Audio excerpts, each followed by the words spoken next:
तर आज मी तुम्हाला पोह्यांची खीर बनवून दाखवणार आहे. ही अतिशय पौष्टिक अशी आहे. प्रोटीन्स, कॅल्शियम भरपूर प्रमाणात आहे. त्याच्यामध्ये जो खसखस आहे तो अगदी खीर खाताना दाताखाली जो लागतो तो खूप छान, आणि पोहे पण कसे भाजून घातलेले आहेत, त्यामुळे ही पचायला अतिशय हलकी आहे. तर ही खीर प्रामुख्याने आमच्याकडे नैवेद्यासाठी अशी बनवली जाते. म्हणजे आपण नेहमी वेगवेगळ्या प्रकारच्या खीर बनवतो. रव्याची बनवतो, शेवयांची बनवतो, तांदळाची बनवतो. तर पोह्याची सुद्धा खीर बनवली जाते. ती एक पारंपरिक पद्धत आहे. तर आम्ही असं अमावास्येला ज्यावेळी नैवेद्य दाखवतो, त्यावेळी प्रत्येक अमावास्येला वेगवेगळ्या प्रकारच्या आम्ही खीर बनवतो. मग त्याच्यामध्ये आज मी ही एक पोह्याची खीर बनवली आहे.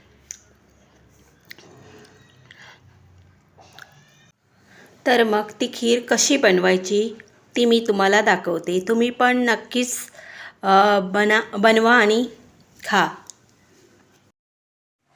तर आज मी पौष्टिक अशी पोह्यांची खीर बनवणार आहे. त्याच्यासाठी 1 वाटी पोहे घेतले आहेत, हे ड्रायफ्रूट्स घेतले आहेत, खसखस घेतला आहे, वेलची घेतली आहे, हा गूळ घेतला आहे, पाणी घेतलं आहे 1 वाटी, साजूक तूप घेतलं आहे, साखर घेतली आहे, ओलं खोबरं घेतलं आहे, आणि हे दूध घेतलं आहे, आणि हे केशर मिश्रित दूध घेतलं आहे.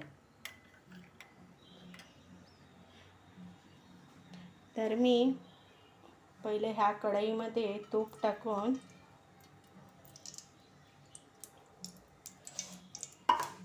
हे पोहे चांगले भाजून घेते.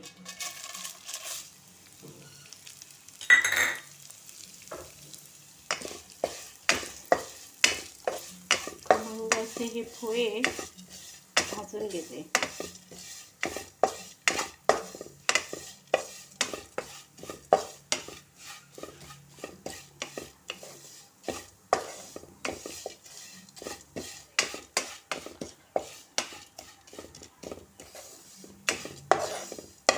एक 2 मिनिटानंतर हे पोहे चांगले भाजले जातील, कुरकुरीत होतील.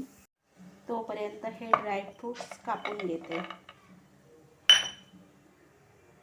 तर हे पोहे भाजले आहेत, मी आता काढून ते मिक्सरला लावून घेते, नाहीतर हाताने चुरून घेते. तर ह्यात मी हे थोडंसं तूप घालते. त्याच्यामध्ये मी हे ड्रायफ्रूट्स घालणार आहेत, कापून घेतले आहेत.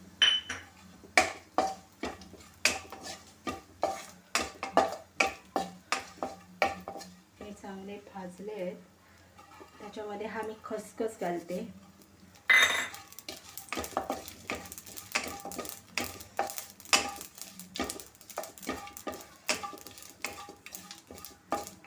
तोही चांगला भाजलेला आहे.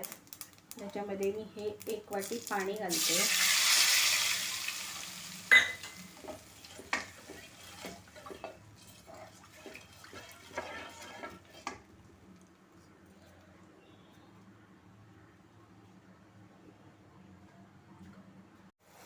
तर ह्यामध्ये मी आता हा गूळ टाकते आहे. त्याच्यामध्ये मी ही साखर टाकते आहे.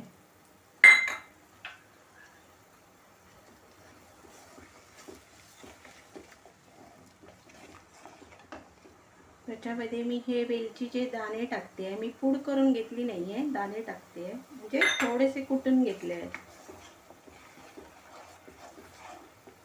तर हा गूळ आणि साखर वितळली आहे. तर त्याच्यामध्ये मी हे मिक्सरला थोडेसे हे करून घेतलेले पोहे टाकते आहे.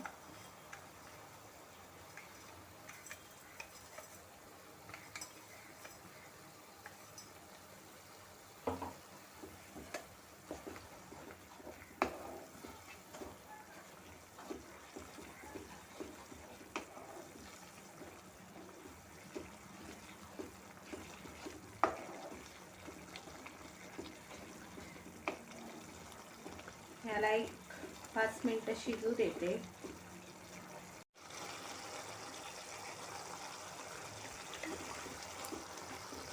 तर ह्याला आता ही 5 मिनिटं झाली आहे.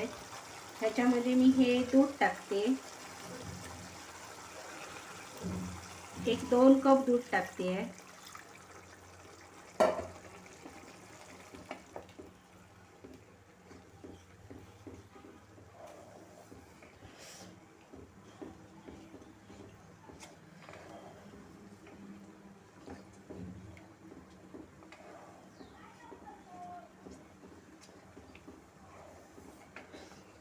ह्याच्यामध्ये मी हे ओलं खोबरं टाकते आहे.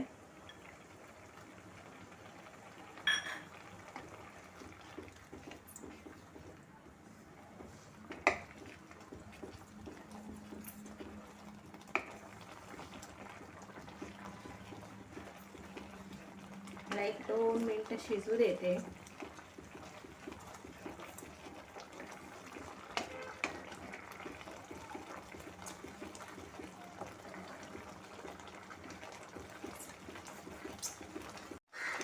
तरी खीर आता शिजत आली आहे. ह्याच्यामध्ये मी हे केशर विरहित दूध टाकते.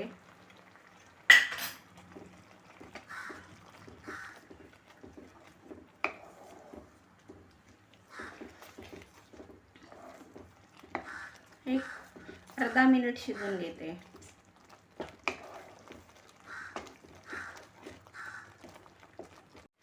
तर ही माझी पोह्यांची खीर तयार झाली आहे. मी आता गॅस बंद करते.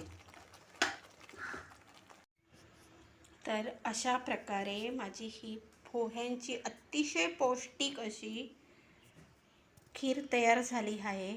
तुम्ही पण नक्कीच करून पहा एकदा. छान अशी ही. ह्याच्यात तुम्ही अजून हवं तर दूध ॲड करू शकता.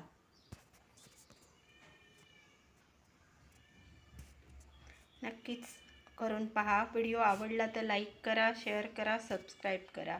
धन्यवाद.